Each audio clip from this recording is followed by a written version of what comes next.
Hello, everyone, and welcome to this exciting interview that we have today. Level up your performance and gain your competitive edge with George Katsiouras. Did I say that right? George Katsiouras or Katsiouras? I usually just say George Katz to make it easier for people, but George Katz. Katsiouras. Okay. Yeah, just make So a it little bit easy, about George. Yeah, thank you so much for being here. I'd like to get into your bio, and then maybe you can tell me a bit more about your backstory. We actually, I don't know if you remember this, but we almost met once in Thailand some years ago. Uh, I think you were in Chiang Mai at the time, so you've been a bit of a nomad as well, all over the world, right? Yep, definitely. I have. So here's the official bio that I have for George. He's an entrepreneur coach and the creator of the Effortless Action Protocol. And he's been doing this for over 15 years and earned a reputation for helping entrepreneurs and high achievers to break through their mental barriers. And he combines a unique approach using NLP, hypnotherapy, tantric healing, and a whole bunch of other disciplines to help entrepreneurs to double their income, secure their dream clients, and multiply their productivity. So, George, tell me a little bit in your own words, your backstory and how did you get started on this quest? It's quite an interesting journey that you've been on. Yeah. To be honest, it all started when I was 19. I got into self-development because I wanted to be better with girls. And I actually ended up being very heavily into the pickup community and getting good at meeting girls and stuff. But there was this perpetual kind of issue in my head, which was, why do I hate myself? And that question kind of set me on a bit of a journey. I got very heavily involved in personal development. I became qualified in NLP. I became qualified as a tantric instructor.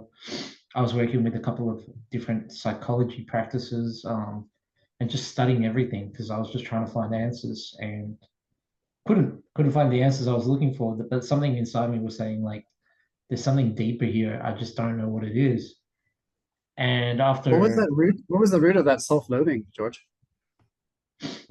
um, it it's a very complicated story to explain it, but a lot of it's just childhood stuff that I wasn't even aware of. Because because at at the face of it,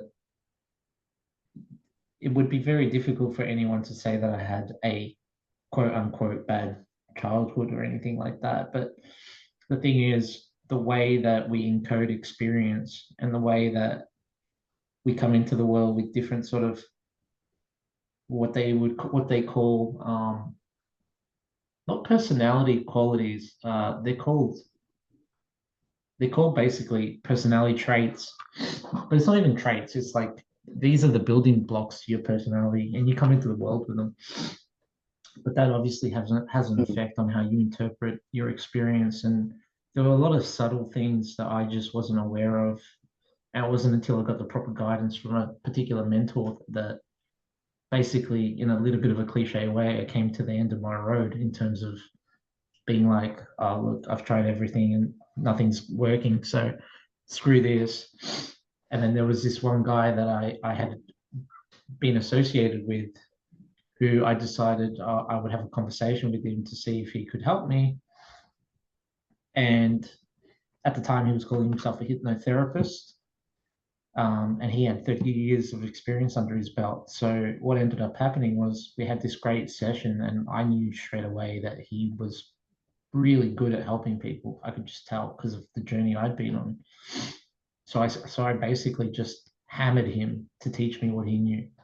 It was kind of like you know, I saw that he knew stuff that I wanted to know, and then I hammered him. He kind of said he would think about it, and then going on this nomadic journey, I ended up in Serbia, and we're on a call one day, and he's like, I'm mentoring you now.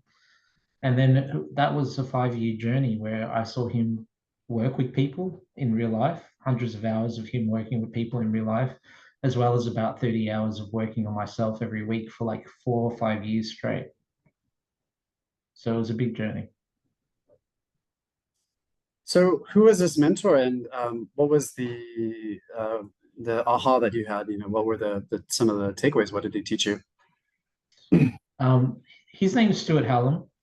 He's not very well known, as some of the best mentors aren't. They're not the greatest marketers necessarily, but they're very good at what they do. And I'm very appreciative of the time with him. Since then, I've had more mentors, of course.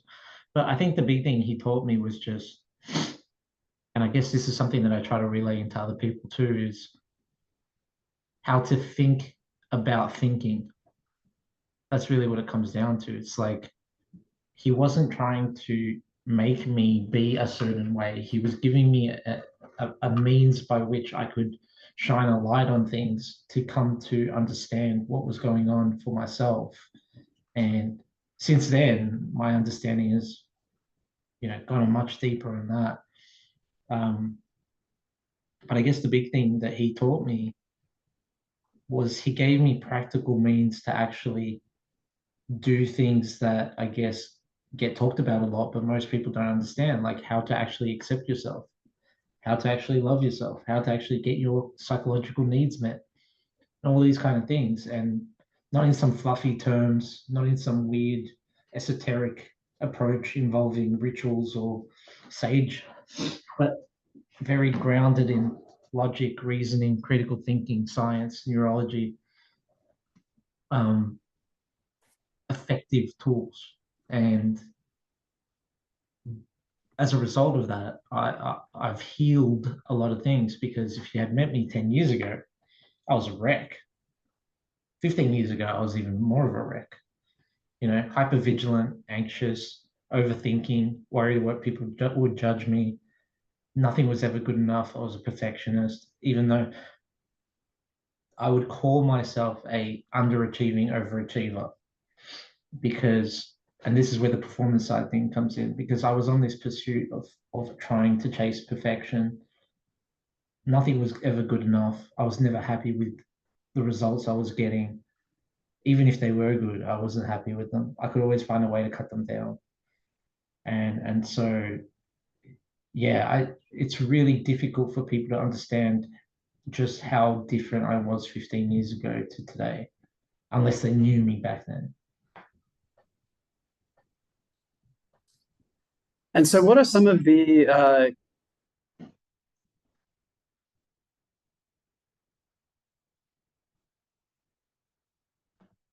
So you cutting out? I think you've cut out on me. Wait 1 second, maybe this will help.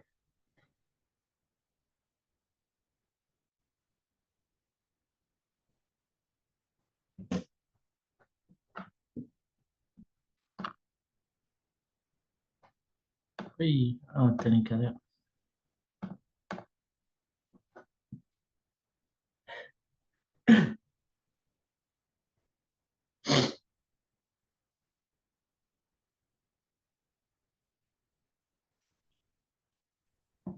can you hear me okay? Mhm. Yeah. Yeah. All right. Yeah, so that's very interesting. So I guess I kind of wanted to know, why did you hate yourself so much, or what were the conversations that were going on inside of your head, and did you find that a lot of other people struggle with the same kind of conversations? Because you've obviously now worked with a lot of clients. What was that last bit? Sorry. I said you obviously worked with a lot of clients, so you must have like an inside, access viewpoint to a lot of the conversations that people have where they're struggling and they're not feeling good enough, right? Yeah, I mean, humans are creatures of patterns. So the reality is there aren't that many patterns that we kind of fall under. There are many permeations, variations of how those patterns play out.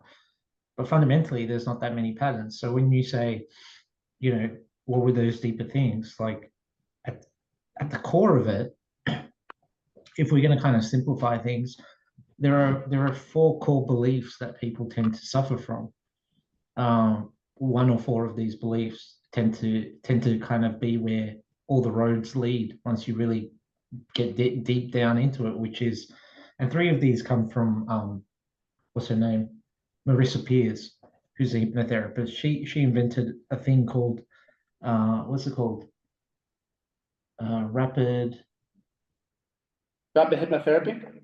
yeah, rapid hypnotherapy or whatever whatever it's titled, and she mentioned three of these. I just added a fourth one because I believe there is a fourth one, but I agree with the three she mentioned, which is basically the thing that I want doesn't want me. I'm not good enough.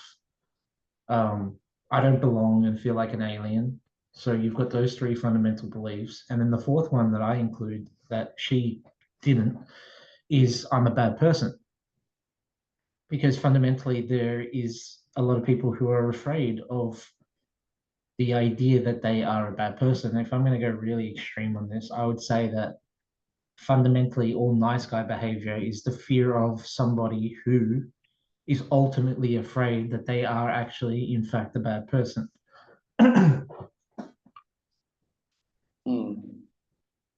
So when we act like a nice person, we don't believe that we're worthy of one of those things, like or we're suffering from one of those things, like we don't feel that we're worthy of success or the love of the person that we want, whether it's our parents' love or love of our spouse or something like that, right? So we don't feel that we're worthy enough. That's kind of like the root of it. Yeah, so the thing that a lot of people don't understand is essentially all problems come down to whether or not you think you're lovable. Now that seems really simplistic, but it gets a little bit more complicated because every part of you that you judge or think is negative is a part of you that's lovable, but you might not think that is. So, for instance, you might have a belief that you're not good enough, but the problem isn't the belief that you're not good enough. It's actually the belief that being not good enough means that you're not lovable.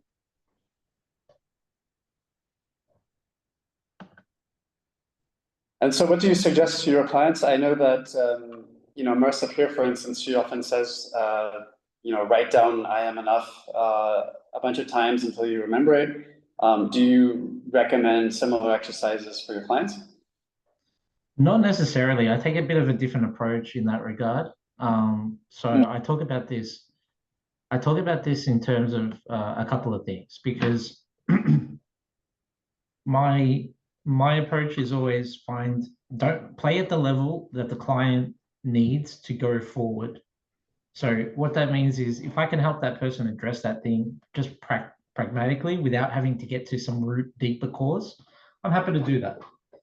So I'll give you an example of this, something more practical. Not too recently, I had a new client come on board. They're, a six-figure earner, and there's been a pretty recurring pattern of them and some other people that have looked at potentially working with me. And the pattern is this: they're six-figure earners, but they're not quite where they want to be. They've made a lot of money for their clients, but they haven't translated that into their own lives necessarily. They're less motivated these days. They don't really have clarity. They want to go in a different direction, but they're not sure what direction to go in. And they thought they'd be a lot further ahead at this point in their journey. And the thing is, they've done pretty well for themselves. So they have other people who look at them and see that they've done well, but to them, it's not where they think they ought to be based on the results they're getting for other people, and even the fact that they're doing better than what other people are doing. So we can look at that at a foundational level, and somebody can come to me and they'll say, well, I don't really have clarity on my direction. When I take that information in, I'm going to work with them at the very base level, which is strategy. So what is strategy? Well, let's do a SWOT analysis. Okay, very simple thing. Let's do a SWOT analysis. Very surface level, let's deal with it. So let's say we do that and we make those suggestions and we get them some clarity. And there are some other things we can do, but they keep coming back to me with this kind of like, yeah, that's cool and all, but like I still don't feel really good about my motivation. Well, to me, that would be an indication we need to go deeper. Okay. So we would go to the next level. And what would the next level be? Maybe the next level would be in terms of their motivation. So, what is fundamental about motivation? Well, motivation is driven fundamentally, if you reduce it down to its simplest form, expectation management. And the reason for that is because, believe it or not, William James in 1890 coined the term self esteem. And his formula for self esteem, which he coined in 1890, was essentially expectations over reality. So your self-esteem goes up every time what you expect the outcome to be matches the reality of that outcome. So if I say to you, I'm going to go up and talk to that girl, and I do it, then my self-esteem goes up. But if I say, I have to get that girl's number, I got to go talk to her and get her number, and I go up to her and she doesn't give me her number, then my esteem goes down. So our expectations, the more our expectations marry reality, the more esteem we have. And a nice way to think of esteem is self-estimation.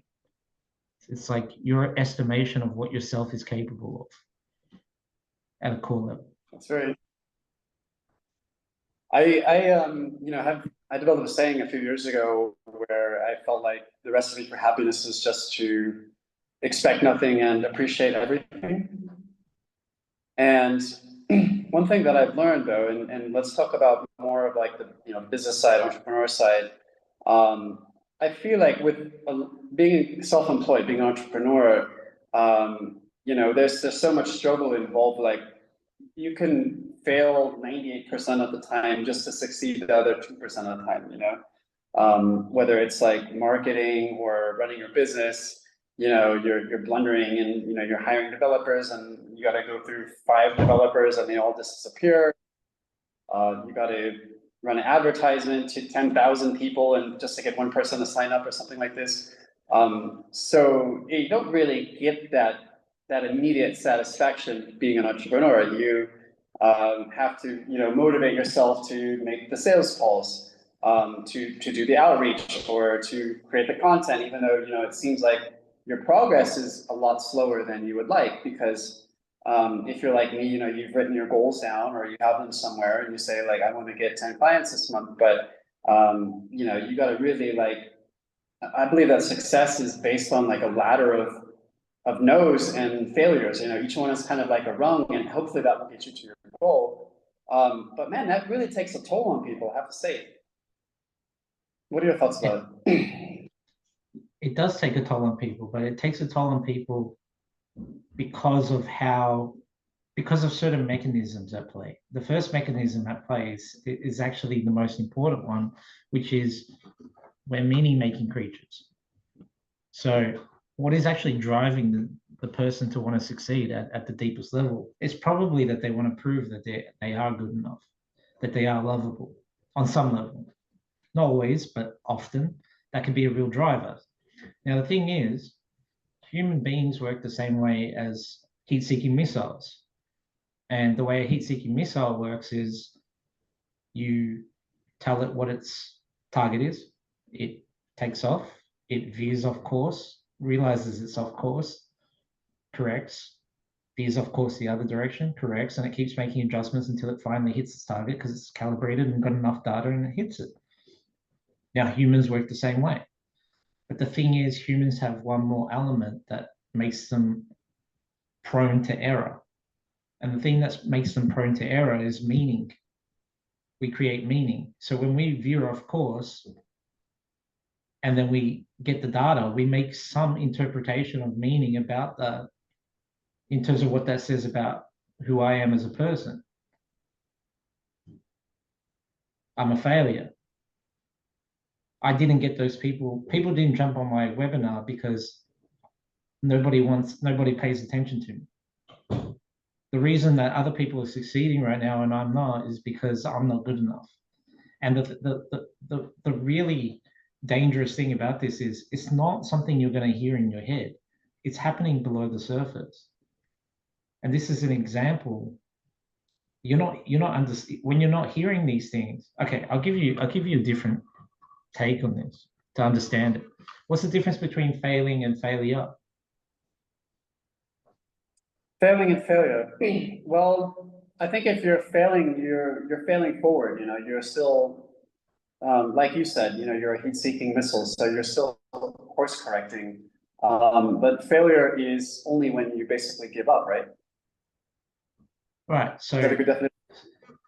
I mean, it's a great definition. I'll give you mine. That's maybe something you haven't heard before, which is failing is the course of action I took did not result in the outcome I was looking for. Right? That makes sense. I failed because the action I took didn't get the outcome I wanted. But failure is I failed because the action I took didn't get the outcome I wanted because I'm defective. That's what the failure part is. It's like the shame attached to the failing. If the failing has no Wow. shame attached to it, then it's just failing. That's a great point, because I think that so many entrepreneurs, they have so much of their identity, wrapped up in what they're doing. Their business is their life, basically. It's like a marriage, essentially.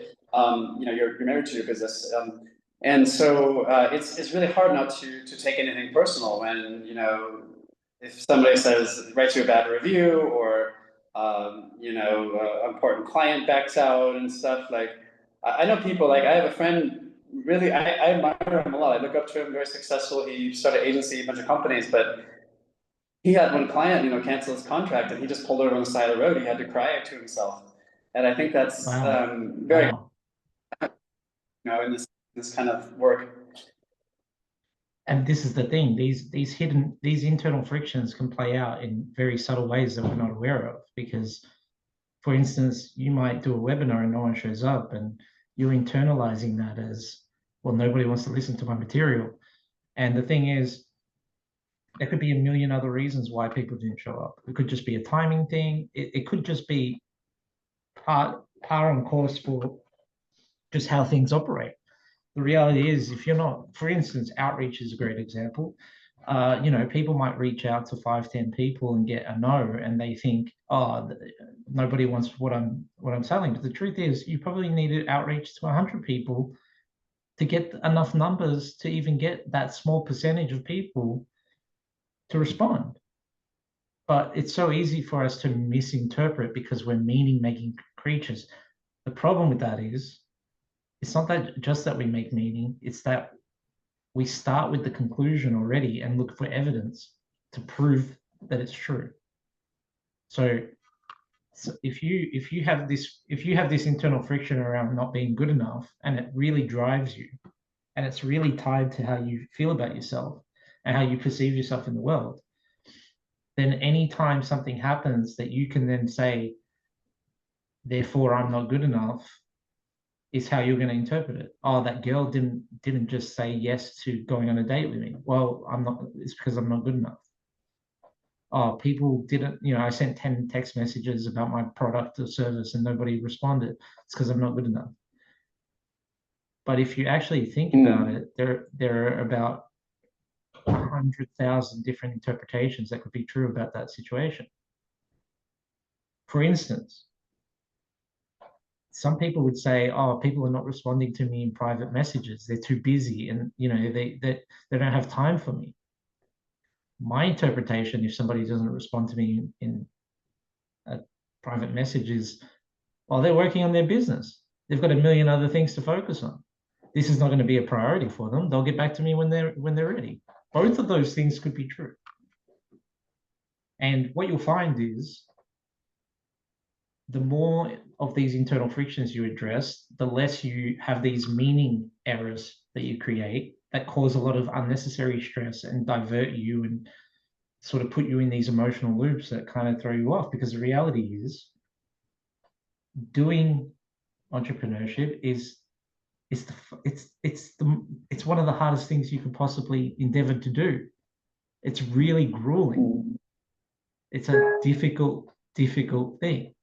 It's warfare. At certain points, it's warfare, and it's cutthroat, and it's got a really high failure rate. Like, it's got a really high rate of people not succeeding. So it is hard by definition. But then if you have all these things about your own belief of yourself, about being not good enough and all this stuff, and you keep running into it, because what happens is, when you have these frictions internally and they're not addressed and they're real sore spots for you, they superimpose themselves onto reality, and you get a distorted view of reality, and you think that that what you're seeing is reality. So then you misinterpret things. Someone says no thanks, and you think, oh, they don't value my service. when in actual fact, there's nothing there. It's just your internal friction sort of clouding your judgment in a sense, you know. Yeah, it's very interesting. And, I've been an entrepreneur my whole life, and I've also done a bit of trading as well. And I noticed a distinct difference when you're trading. You might win like 98% of your trades, and you feel like you're the best trader in the world. You're getting a good buzz, and you think you can do no wrong. And then it's those like 1 or 2% where the trades go against you or the market goes sideways, that really mess you up. And so it's kind of like this loop, like a psychological loop of, you're getting these wins and these dopamine hits, and then just when you don't suspect it, something horrible happens and one of your trades goes kaput, or a few of your trades go kaput, and then you're in the red. And I noticed that being an entrepreneur and business for yourself, it's the opposite. So, we're constantly getting this feedback like, okay, I sent out, nobody's responding to messages, or people not purchasing, they're doing this. So there's always like problems that you have to fix every single day. So if you're not careful, you're getting the wrong kind of feedback. That's just hammering into your head and into your psyche. And I think everyone's dealt with this. And you lie awake some nights and you're like, damn, that was a tough day. Should I just give up, or should I keep going? And so like, even though we don't address this stuff, it's there under the surface. And you can do all the things in the daytime, like exercise and eat healthy and recite affirmations, but if you don't address that core belief, then you're still not optimized for full performance. I remember a quote by Tim Ferriss. He said that most superheroes are nothing of the sort. They succeed despite a lot of self-defeating habits and negative self-talk. So when your clients come to you, are they having these kinds of issues? And then what's the remedies that you help to give them? Sure. So carrying on from the example I was talking about earlier, in that particular instance, we touched on something that was childhood related, had to do with a particular relationship to a caregiver, and just criticism and the emotional disconnect from that caregiver. So using certain questions and certain ways of getting to that information, we uncovered that. And in this case, the first step was getting them to have a bit of a catharsis. And they did. They just got really sad and emotions welled up, and they understood that they were actually holding on to this under the surface. Now, I'm going to sort of divert things a little bit for a second, because when people think about performance, they think about adding on top. So like putting a turbo jetpack on top of the thing to make it go even faster. But performance is actually more about removing weight, not adding weight. It's not about adding power, it's about removing weight. And that's the thing. There are certain stresses in this particular endeavor, entrepreneurship, that they're unavoidable, right? And to a degree, they should mostly be what's called eustress. And eustress is basically any stress that helps you grow is considered eustress, right? So EU, not YOU. Eustress would be like going to the gym and you're lifting heavier progressive weights. You're helping the muscle develop. And there's a lot of eustress in entrepreneurship. But there's also a lot of added stress because you have a partner and they keep telling you that, we've got these bills and we need to do this, and they've believed in you, but you haven't quite hit the mark yet. Or you have family who are still doubting you, who keep telling you should get a real job, or whatever it might be. And if we're not careful, those entanglements stress us out. Those entanglements to other people, to those sources of love or sense of self or validation, whatever it might be. And it's an inescapable reality. You can't divorce business from life. This doesn't happen. When someone comes to me and they're stressed about work, the idea that it's fundamentally just work stressing them is just not true. You can't just be like, oh, the answer to this is to schedule my time better. It's like, the reason you're stressing out and the reason you're probably procrastinating on Monday is because the last 2 weeks you spent time with somebody that you're close to. You felt guilty about spending that time with them. And then on top of that, you know you didn't get your work done, even though you said you would. And now you feel ashamed of yourself, which is also why you didn't feel good when you were spending time with that person, because you couldn't be fully present. So you can't just divorce work and clients and what's going on there from everything else in your life, because it's just not possible. It's just not possible. And more importantly, if you, what at the core of entrepreneurship is you're playing with a force that is both psychological in nature and physical in nature, right? Because what is money a representation of? Well, on a physical level, it's a representation of your capacity to be able to meet your physical needs, which are survival needs. You know, have a roof over your head, have food, be able to like sleep and eat and live, survive. That's what money is a representation of. And then on top of that, you might be the source of that for so many other people in your life as well. Okay, so those are your physical needs. And that's one way that money is related to, and why we get stressed by money, because it's got a direct correlation to us meeting our physical needs, our base needs. That's inescapable. Okay. Then from a psychological needs perspective, what is it? Indication of worth, love, whether or not we'll get attention. Like, so this one thing that we all chase or that we all pursue and hope to get represents so many aspects of our psychological and physical needs. That's going to cause you a lot of stress. Like if you can't take in air, you start panicking and your body starts like shutting down and struggling, because air is a fundamental need. You need to breathe air. You need to eat food. You can go a certain period without it, but it needs to happen. And in the same way, people underestimate how important their psychological needs are, because psychological needs work on the same base level. They make you a functional, thriving, healthy minded individual that can act on the world.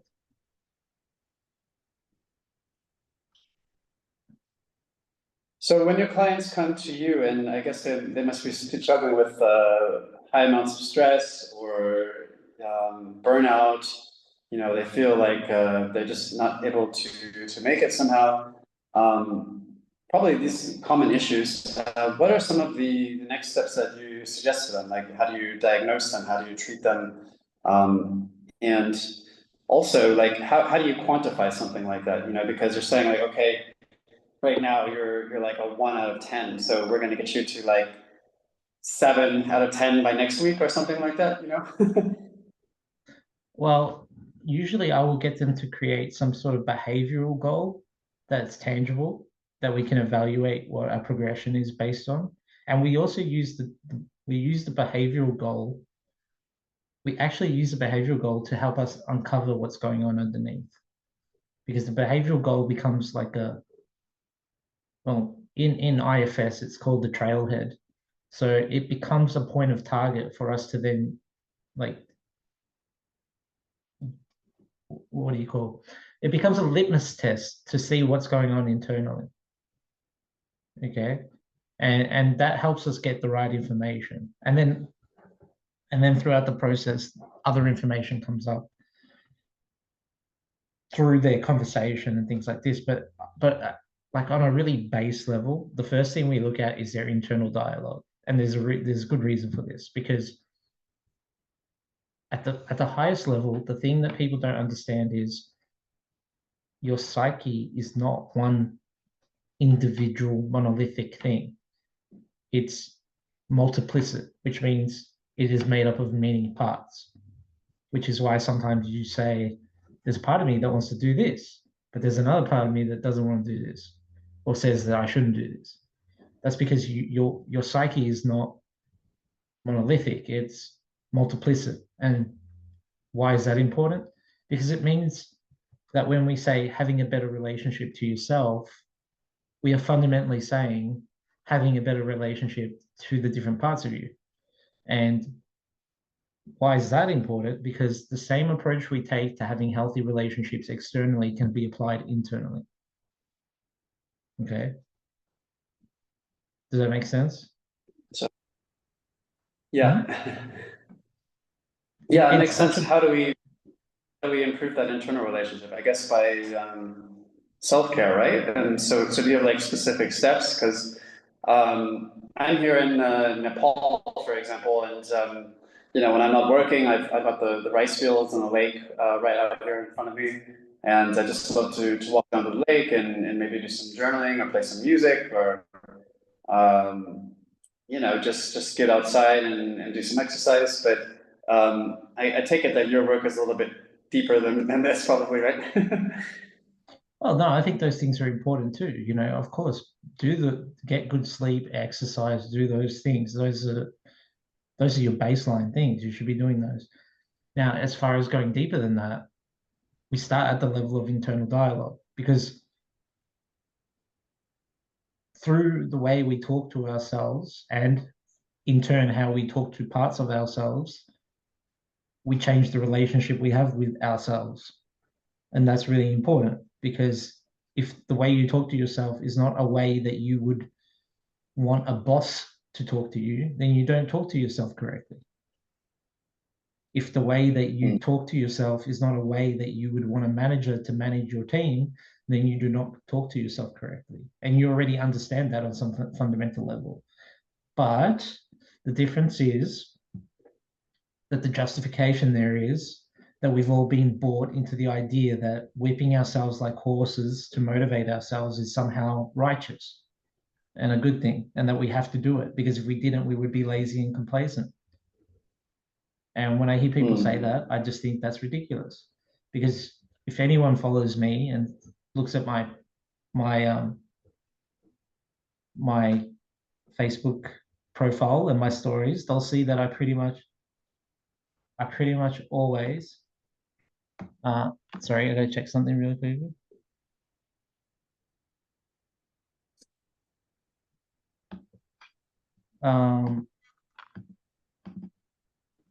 I always pretty much do jiu-jitsu like 5-6 times a week. And there's no part of me that has to force myself to do that. It's something I enjoy doing, something I find very easy to do. When I herniated my disc, I was told if you do these particular exercises, your back should get back to normal in time. That was a 2-year journey. Every single night, even if I got home at 12 o'clock at night, I did those exercises. Not a single part of me had to be yelled at, screamed at, attacked, shamed to do those things. Because if we tell ourselves that we have to be shamed to do things, we're fundamentally telling ourselves that humans are not creatures that are motivated to grow. That in fact, growth is something that goes against our nature, and that what we're trying to do is be better than what we are intrinsically. But that's not the case. Humans are intrinsically growth orientated. So it's not a question of why am I not motivated? It's a question of what's getting in the way of that motivation. What's getting in the way of me being growth orientated, which is my natural state, because that's what humans are. And we could say, well, it's all the comforts we have around us. Sure. Other people would say, well, if you feel good about your achievements, you'll become complacent. I don't know about you, but I've never seen anyone have an orgasm and then not want to have another one, personally. So how does that have you ever met anyone that's had sex and then decided, you know what, that felt so good, I don't want any more of it in my life? No, we always want more, and it's relentless. I often feel like this driving pressure. Like if I don't make some progress goals every day, then the day is just wasted. You know, and I'm a person who completely agrees and understands with what you're saying and the importance of you know, humans are not machines. We can't whip ourselves like horses. It's not going to work. And the times when I'm the most productive, it doesn't feel like a struggle at all, and so I'm often up at 4 a.m. and I'll do all of my work on a fasted state. That's when I'm most productive until around 2 p.m. or something. But the point is that when I'm getting the most work done, it doesn't feel hard. It feels like it's effortless, like you say. But I still feel intrinsically inside that I feel that frustration if I haven't made any progress. If I haven't like been the person that I want to be. And it's like, why do I need to be that person? Because that's, like how others will judge me as someone they can look up to, or being a success, or, I'll finally get the approval of my mother or something like this. There's definitely that drive, and I think it exists in all of us, but I don't know like why it's there or what. I think that in the mornings, and this is just my theory, like we have a high amount of cortisol in the mornings, and that kind of motivates us to kind of get things done. And so, like you said, it could be like eustress a little bit. And if I feel like I'm not living up to my standard, then it becomes like distress. If I'm like wasting time, or a test that takes like an hour or something. You know what I mean? So that's when it starts to translate into unhealthy ways. But yeah, I kind of. This is great. This is a great point that you made, because I want to point something out here. What's the difference between an expectation and a standard? Difference between expectation and a standard? I guess you kind of expect something of yourself, and you feel disappointed if you don't reach that expectation. And then standards are like, the bar that you set for yourself. So I would say they're pretty similar. I guess you're going to give me the answer then, right? Yeah, I mean, I don't share this stuff if I haven't thought about it deeply.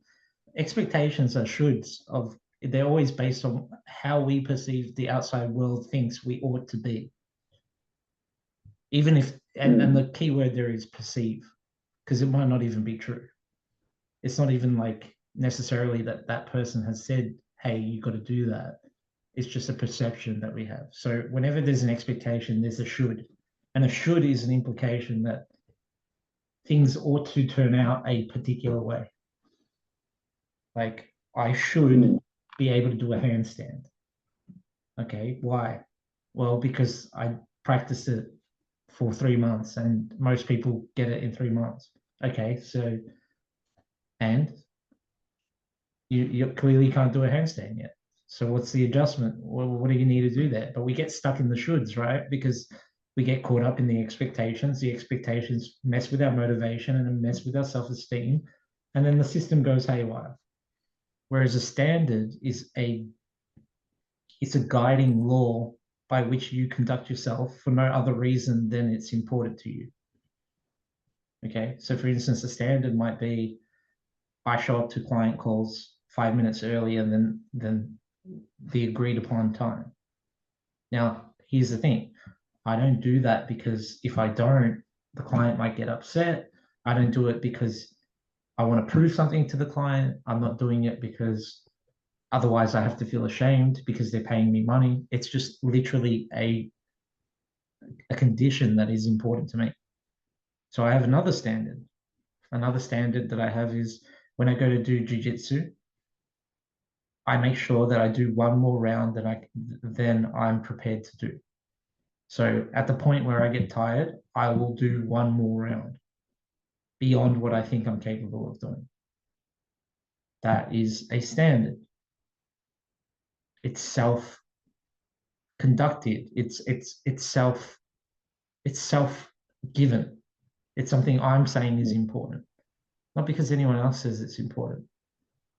Nobody else is telling me you have to do that. And I'm not thinking, oh, all the best jiu-jitsu guys do that, so I should do it too.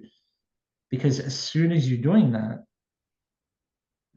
you're not internally aligned for intrinsic motivation. Because there's 3 components to intrinsic motivation: sense of autonomy. Okay, support. So an expectation is value like externally from like outside sources, and a standard is something that you've chosen inside yourself, basically, right? Yeah. In a nutshell. Okay. George, I have a saying that I like to, like a philosophy that I often like to repeat, that living well is a form of sailing, not rowing. And I think that one, form, they both get you to your destination, but one, you basically set up your sails and then you can relax. And the other, it takes a lot of effort, a lot of struggle, a lot of hard work, basically. And I know that you have your effortless action protocol. So tell me a little bit more, like, how can we, become more like the sailor, and kind of reduce a lot of this resistance, a lot of this struggle? Can you walk me through the steps in that process? Yeah, so we change our relationship to struggling, for instance, because what does it's the way we value things that affects how we relate to them and how we experience them. So you look at someone like David Goggins, right? He's proud of the fact that he's willing to face difficult things. He identifies that as a quality that he's proud of. I am the kind of person that faces difficult things. And then he reinforces it, right? Because he's like, hey, son of a bitch, you should be running right now. I'm running. I've been running for the last 25 hours. My feet are falling off, but I'm still going. And he's identifying with that, right? He's identifying with it. Whereas most people, when they're doing something they're struggling with, they're like, I'm so glad it's over, or oh, that was so painful, or, you know, uh, they have a different relationship to it. So it's not something they feel good about. It's not something they internalize as a reflection of the identity that they're trying to form. Okay. And our identities play such an important part in our ability to get the, I guess, the dopamine or the gratification. Like, you hear people talk about this all the time. They're like, oh, it's all about delayed gratification. No, it's about being gratified by the right things. Goggins is gratified every moment that he does something that's difficult, because that makes him then feel good about himself. Hmm. Then he So can I feels ask you, gratified. would you say the first step is to just write down those qualities of yourself, that are the good qualities? Like you mentioned David Goggins, for example, like he says, I love the thrill of hard work, for example. So for me, maybe I can like write down my values, and I say like, all right, I'm a person who's always on time. I always start work right away. I'm proud of, these good qualities about myself. And when I do them, I get the satisfaction that I want, right? And I feel like that's a better kind of satisfaction than what most people pursue, because a lot of us are just like doom scrolling on our phones and, looking for like that gratification without having to really work for it. And Yeah. that's where I think a lot of struggle. And I noticed that I still have those same triggers where like I want that gratification, but I can also replace those like unhealthy habits with more healthy ones. If that makes, like, I give you an example, like, I was in Thailand, I lived in Thailand for like 5 years, and I used to love making the Thai milk tea, but I realized it's got so much sugar, it's got so much milk in it. So every time I had that sweet craving, I replaced it with a coconut instead. So I replaced that craving with something healthier. And I used to like wake up some nights, and I couldn't sleep. I wake up too early, and I start playing video games in the morning. And I realized, okay, that's not the best habit. When I feel this, maybe I'll just go outside for a walk, for 20 minutes or something like that. That's healthier for me. So I often just like replace those triggers with like something healthier, where I have to like earn it, but it also gives me kind of like a more leveled out satisfaction. That's just my observation. So continue with the next steps, please. But I just wanted to chime in there. Yeah, so I guess at a foundational level, it's just about changing what you're like. It's changing. It's changing whether you're focused on the result or whether you're focused on the identity you're forging. And the reason that that's important is because the identity you're forging is something in your control. The results are not in your control. So if I say to you, I'm going to harvest peaches this month, and I'm going to harvest them for the next 2 years, and they're going to be the most ripe, most amazing peaches you've ever eaten. 2 years from now, I could have those peaches, they could ripen, and then we bite into them and they taste like crap.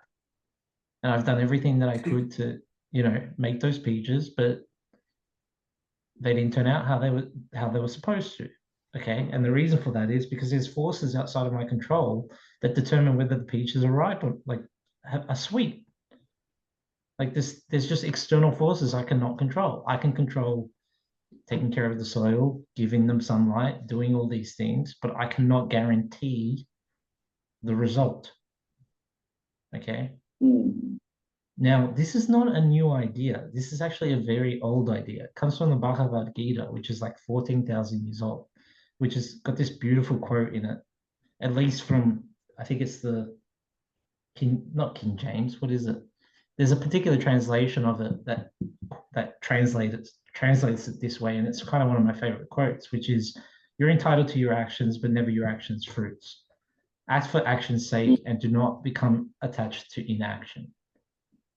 Okay, so the point of that is, the more you can focus on taking the actions that forge the right character, the easier it is to keep going, because the results are not guaranteed. Yeah, that's great. So focusing more on your qualities that you can be proud of, how you show up, and your standards, how you believe in yourself, reinforcing that identity. That's something that you can be satisfied about, rather than the particular outcome. I've taken a course by Sri Kumar Rao. I don't know if you know him, but I think it's a Mindbelly course and on resilience. And he says if you're an engineer, your job is to build your bridge, basically build your road, build your bridge through all the obstacles and everything. Like you don't get angry at the mountains or the valleys or the cave-ins or anything like this. You just have to find a way to get that built. So it's kind of like a dispassionate approach to do your job, basically. And also, he says that he gives an example of John Wooten, the coach of UCLA basketball team, former coach, and says that, I just want you guys to go out and give your all, give 120%. He basically brings out the maximum effort from his players. I don't want you to look at the scoreboard, but if you do what I tell you, if you give this effort, like I've said, then I'm sure that you're going to be satisfied with the outcome, win or lose. And so that's a really, good philosophy and way to look at it. One idea I had from you is maybe focusing less on how many sales you want to get or how many clients you're trying to get signed up, and focus on meeting that set of personal qualities and how you show up. Because I noticed that when I had a really productive day and I just I've been on fire all day, I'm like, damn, that was a great day. I feel really good about myself too. And it has very little to do with, what I actually, whether I got a new client or something like this. So that's, very interesting. Can you walk me through what's the next step in this process? That's critical. Yeah, well, I want to expand on what you're talking about, because I think there's a really important nugget here, which is there's more to be said for being proud that you enjoyed 7 rejections than to be proud and motivated because you got 3 yeses. Okay. Because what you're doing in the first place, what you're doing in the second case, where you're getting the 7 rejections and you're being proud of the fact that you faced 7 rejections, you're building your character. But when you get the 3 yeses, you're basically aligning your sense of self to positive outcomes. And I've seen this, right, where one time I was doing some selling in a mall, in a shopping center. You had to stop people and try to convince them to come join you and get their leads and whatever. It was one of those stands in the middle of the mall. And I was working with a guy who was the best salesman they had. He was absolute killer. But on this particular day, he couldn't close. And his whole demeanor and approach just changed. You know, like he became a shell of himself, and it became harder the next close, and it became harder the next close, and harder the next close. And then eventually he got one close about 2 hours later, and then everything went back to normal again. And it was such a volatile switch. You know, it was this volatile switch, and all it was his sense of self was derived from results, but results are not in your control. There's so many external factors, you know, external factors that you can't be aware of. If I go, I'm going to go to jiu-jitsu and I'm going to beat everyone on the mats, I cannot guarantee that result. And then if I'm disappointed that I didn't do it, that's only going to make it worse, because there can be so many factors outside my control. Could have been that my energy levels were low. Could have been that the guy's been training for 20 years. Could have been that the guy was a bigger belt, a higher belt. There's so many factors at play, right? So this is how I got through the first year of jiu-jitsu. Because when I started jiu-jitsu properly, and that's a story for another time, I basically got my ass kicked every day. I was a white belt, and there were only purple belts, brown belts, and black belts. There were no one at my level, and the people who were there were substantial levels higher. And I got my ass served to me every day. And some days I would come home crying, and my partner at the time would be like, "Why are you crying?" And I'm like, "I'm crying because two reasons. One, I'm getting my ass kicked, and I'm just being brutalized. But it was also kicking up my not good enough feelings. So I worked through them, and that was all good. But there was one condition that I set for myself. The condition was simple. If I show up to the class the next day, then I win. As long as I show up to the class the next day, I win. I did that for a year. Okay. No matter how bad it got. And there were some weekends where I went to an open mat and there were two black belts and they brutalized me for 2 hours straight, just destroying me in every way, physically, mentally, emotionally. But I said to myself, as long as I show up tomorrow, I win. And that's what I did. And I did it for a year, and now jiu-jitsu is my obsession, and it's the easiest thing in the world for me to train. Now, I have a different condition. Today, I have a very different condition. Okay. The condition I have today is nobody is allowed to submit me because I gave up. If they submit me, it's because they genuinely got me and I had no other way of getting out. Doesn't matter if I'm tired, I will not give any free submissions. Because sometimes what happens is somebody gets their arm and the person will just tap because they're just tired or whatever. But if you ever roll with me, or you talk to anyone that's ever rolled with me, I don't give freebies. If you tap me, it's because you got me. You literally gave me no choice but to tap. And if you notice in both of those conditions, they're intrinsically focused. They're things in my control. So I always win.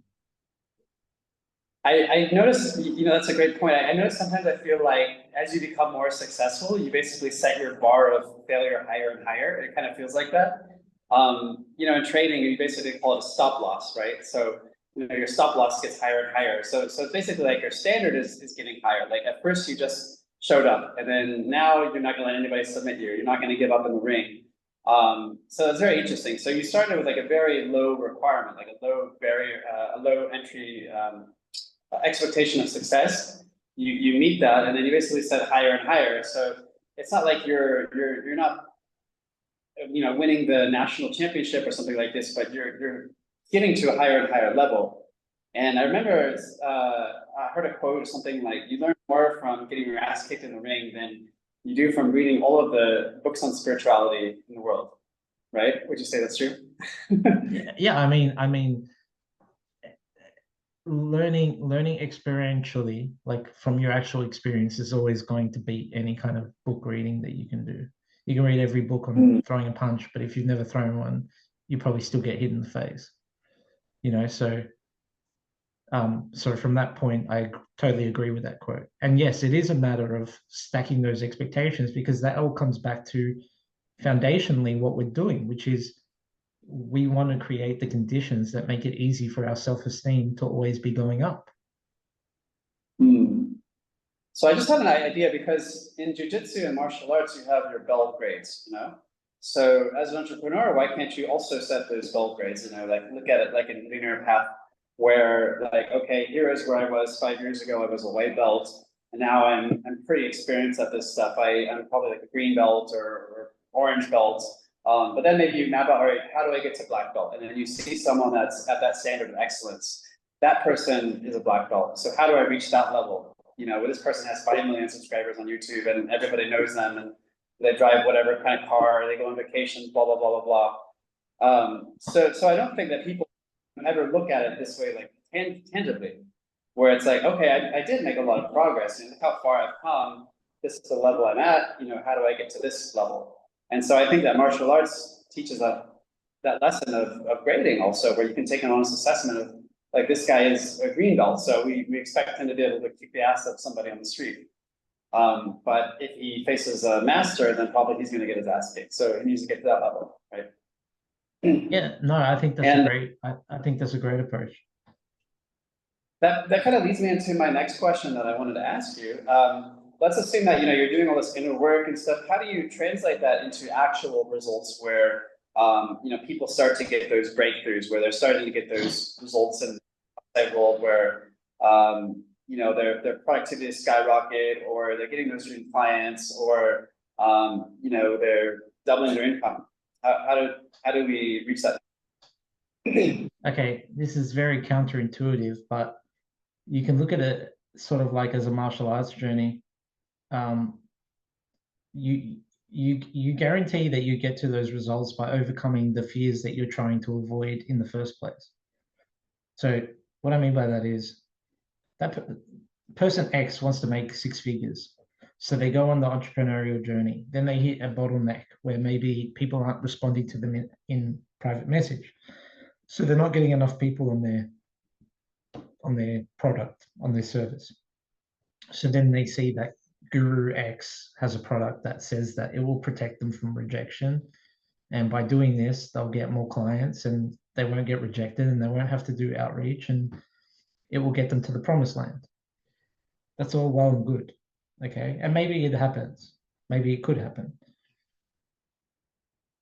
You don't want to be the person who avoids rejection. You want to be the person who has a better relationship with rejection. Because the things that stop us from getting the outcomes we want is not our ability to take action.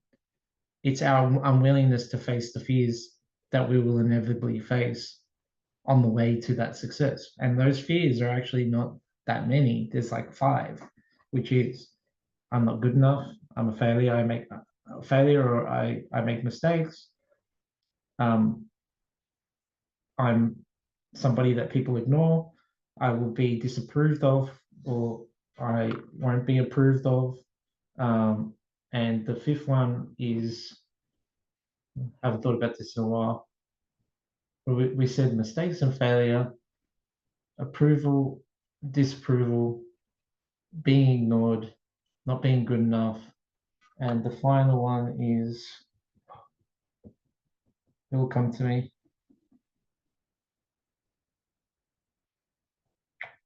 Can't think of it now. Oh, and just rejection. It's just rejection, fear of rejection. So really, if you train people in being able to go towards those fears, then you remove the things that get in the way from them succeeding, because it's the avoidance of the fear that stops them from getting to what they want. It's not the action towards what they want, it's the fear. And the reason this is important is because fears and desires are 2 sides of the same coin. The reason you have the fear is because you have a desire.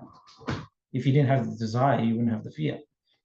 So the thing is, you can't, the amount of action you can take towards a desire is directly proportionate to the fear that you have and whether or not you'll face it. Because the reality is, whether I do a webinar or do outreach or write content, there's always a chance that people reject me. There's no way to get to the place you want to get to without facing rejection. So the more you train people to face those fears and to have a better relationship to those fears, now they don't have anything in their way, and now they can focus on strategy and execution. And they might need to make those adjustments along the way. Sorry, you're muted. You're muted. The mic's muted. Sorry, I muted my mic because there's a little bit of rain here now. We've had a monsoon here in Nepal. So those 5 fears, do you recommend that we run to them every day? I mean, I guess I could write them down and say like, all right, I need to find someone to ignore me. I need to find someone to reject me. You know, I think I can do that. I mean, that's not a bad idea. Like, one of the best ways you can deal with rejection is simply get rejected as early on in the day as you can. You get it out of the way, and then you're okay. You set a condition for the rest of your day, because it's the avoidance of it that's problematic. The thing people mistakenly don't understand is the value of being the person that had to go on a longer journey than everybody else. People don't value that, but it's actually very valuable, because the person who the journey took longer for is usually the person everyone else will turn to for answers. So you have a lot more value in the marketplace. You have a lot more value in the marketplace because the journey took longer for you. And, you know, to put it in a different way, your greatest obstacle is your greatest gift. So what makes me very good at helping people is because it was a really long journey to find answers that worked for me. It wasn't just I found Tony Robbins' course and did it, and my life changed overnight and everything was better all of a sudden in 6 months. It was, I tried all the shit that everyone else tried. It didn't get me the results they said it got them. It sucked. I didn't know what the answers were. I kept pursuing, and eventually I got the answers that I needed, and now I'm even better at helping people overcome their stuff. Now, the thing I don't want you telling those people, because this would ruin it, is when they come to me to shorten the path for them, which I do inevitably, they're reducing their total value to the marketplace, because they will know less than me.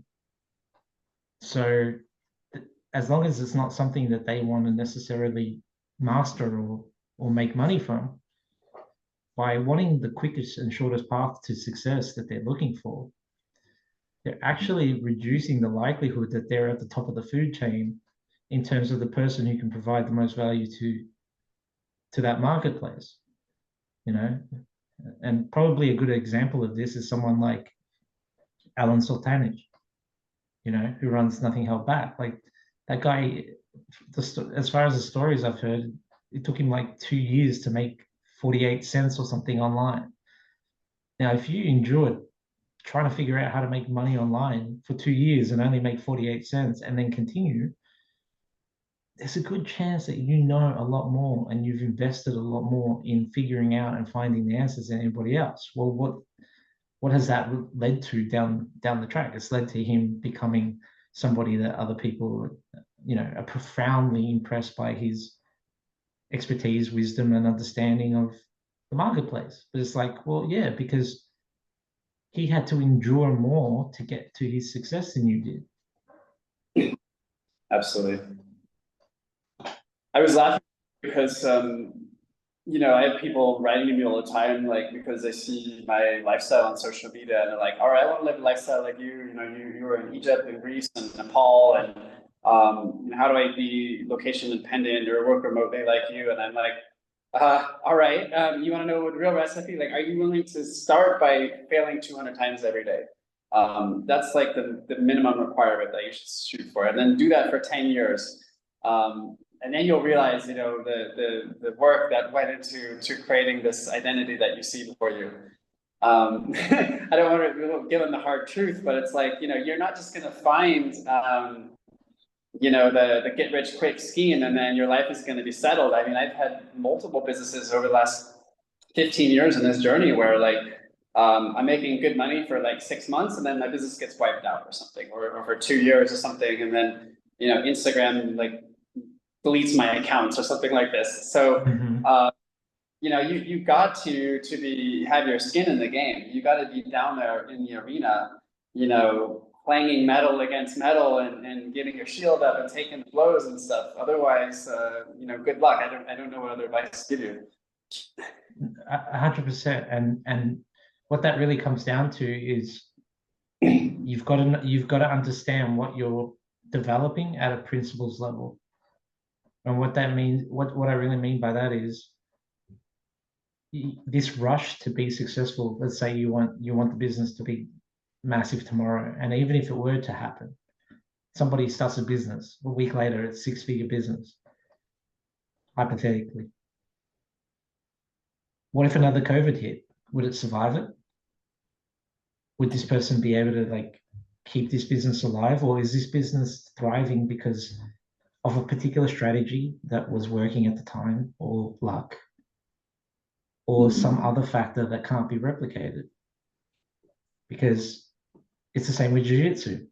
I don't just want to be good at jiu-jitsu at the place I train with the people I train with. I want to know it holds up across every dojo that I go to, that my skills hold up against anyone that I fight. Because if it's just holding up against the people in the gym that I train every day, maybe that's because I know their styles. Maybe that's because we're all training the same thing. Maybe it's because whatever. So the people who learn a thing at a principles level are people who have become the kind of person that the outcome was made for. When 2.5 years ago, roughly, I went through a bad breakup, and the thought I had at the time was, my life is over. No one's going to want to date me. Blah blah blah blah. Now, granted, some of that was noise from the situation that I found myself in, but the reality is, once I got my head straight and I got out in the marketplace, in the dating marketplace, I started thinking, I haven't really done online dating. The dating world has changed so much. I don't know if I'm going to be able to operate in this new world. We used to go out and meet people. And then it was well, yeah, I learned this stuff at a principles level. It doesn't matter what you change at the surface, because the principles stay the same. So as soon as I was back in that area and I was just approaching it like I've always approached it, I got results. And it's the same if I go to the gym. It's the same if I do jiu-jitsu. It's the same if I create an offer or a brand and want people to buy it. If you understand things at the principle level, you're going to succeed. But I'm going to take this a bit further, because this is foundationally the biggest lie when it comes to personal development.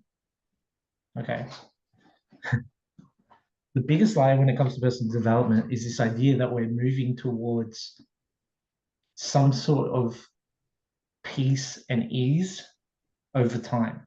And the reason that's the biggest lie is because entropy is consistent.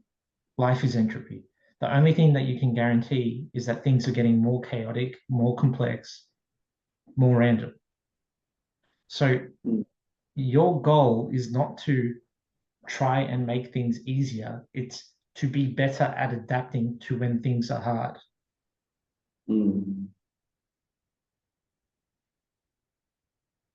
Yeah, you never arrive at succeed. You never arrive at some place where you're just surrounded by rainbows and everyone's giving you love and approval every day. And I'm here in Nepal. I love this country. It's a dream to me, but outside is gray and misty and monsoon, and I'm thinking about how I'm going to be able to make it to dinner tonight in this crazy rain. Yeah, exactly right. All right. Yeah, that's great. So this has really been a great conversation. I really appreciate your time. It's gone on a bit long, but it also went by really fast. Really fast. So I want to know not just how can other people get more from you, and also I'm interested in myself. If you have more resources that people can check out, maybe they can get more of your content and maybe some coaching. Sure. The best way to contact me is just my Facebook profile. If you reach out to me, I'm there. I'm always posting content there. I do a lot of lives. So it's just facebook.com/George K. Courage. And yeah, there are probably some other avenues that I'll start opening up, getting my website back up and that kind of thing. But that's usually how people contact me, and where you'll see some of the good stuff and see the lives and that kind of stuff. But I will be working to put more video content out in the future. So I'll share those details as well. And yeah, if anyone's looking Okay, for we'd like, coaching, go. yeah, George, if you're up for it, we'd like to maybe host some of your content on our site too. You know, maybe we can get you some more viewers and stuff. We could also put your contact information on this as well. Sure. We'll also post our replay to our website and also to YouTube. We'll put all the information there. I'm really glad that we got to have this interview, by the way, after I got water all over my laptop from this crazy monsoon. I left my laptop in a room with the window open and a whole bunch of rain came in. So I did this on my phone, but it was still amazing. Thank you so much, George. And is there any other piece of advice or takeaway that you know, you want to impart to people? I know it's kind of late there, but you know, maybe you have something else profound to share with us.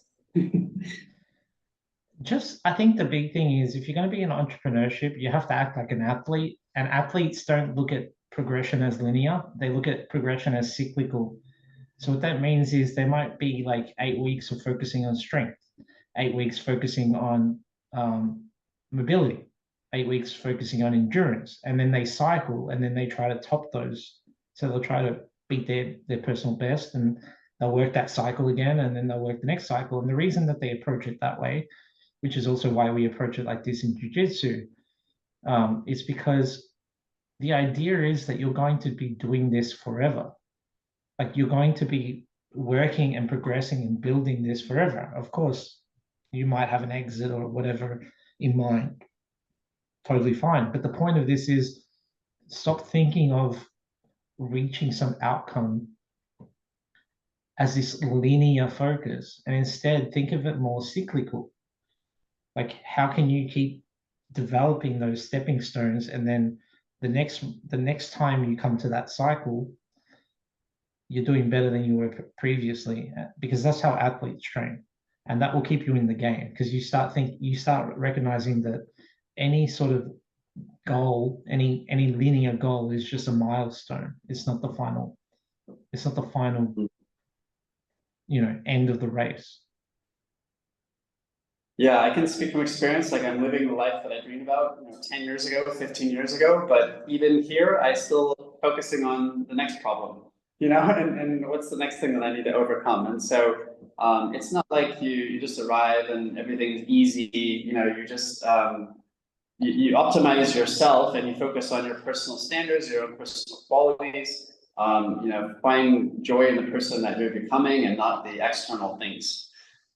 So yeah, that's really great advice. Thank you so much for your time. I look forward to checking out more of your content. I'd love to share more of your content with our community as well. So, yeah, maybe we can also do some kind of like group coaching sessions together. We can see if there's enough interest in that. I think people need to hear what you have to say. So it's good work that you're doing, George. Thank you. My pleasure. Thank you for having me.